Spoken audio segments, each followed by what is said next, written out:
மாண்புமிகு மன்னராட்சி முதல்வர் அவர்களே, உங்க ஆட்சியை பத்தி கேள்வி கேட்டா மட்டும் ஏன் சார் உங்களுக்கு இவ்வளவு கோவம் வருது? நீங்க ஒழுங்கா ஆட்சி நடத்திருந்தீங்கன்னா பெண்கள் பாதுகாப்பு ஒழுங்கா இருந்திருக்கும், சட்டம் ஒழுங்கு சரியா இருந்திருக்கும். தினம் உங்களோட இந்த கொடுமைகளை அனுபவிச்சுட்டு இருக்கிற என்னுடைய சகோதரிகளான தமிழ்நாட்டு பெண்கள் தான் உங்களுடைய அரசியலுக்கு ஒரு முடிவு கட்ட போறாங்க. தமிழகத்தில் திராவிட கட்சிக்கு மாற்றாக கட்சி ஆரம்பிச்சு ஒரு ஆண்டு வந்த ஒரு கட்சி இன்னைக்கு 2026 திமுகவுக்கும் தாவேக்கும் அவர் தவறுகின்ற குழந்தை.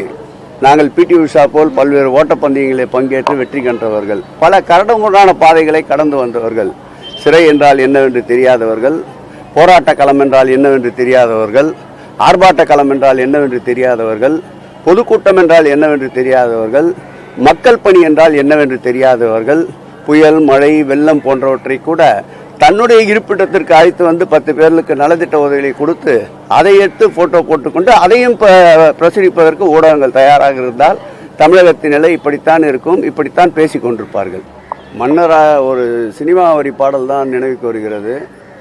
மன்னராட்சி காத்து நின்றது எங்கள் கைகளே, மக்களாட்சி காண செய்தது எங்கள் நெஞ்சமே, என்றும் ஆளும் இந்த எங்கள் ஆட்சி இந்த மண்ணிலே, கல்லில் வீடு கட்டி தந்தது எங்கள் கைகளே, கருணை தீபம் ஏற்றி வைத்தது எங்கள் நெஞ்சமே.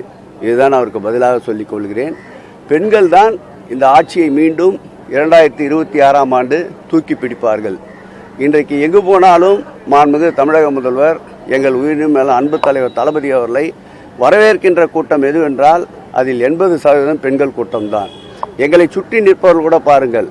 பெருநகரத்துடைய மேயர் பெண், பக்கத்திலே நிற்கின்ற சுகாதார நிலைக்குழு தலைவர் பெண், அதன் பக்கத்திலே நிற்கின்ற மண்டல குழு தலைவர் பெண், இந்த பகுதியினுடைய ஹெல்த் ஆபீசர் பெண், இப்படி எங்கும் பெண்கள். சக்திமயமான இந்த ஆட்சியை எந்த சக்தியாலும் அகற்ற முடியாது என்பதுதான் எங்களுடைய பதில்.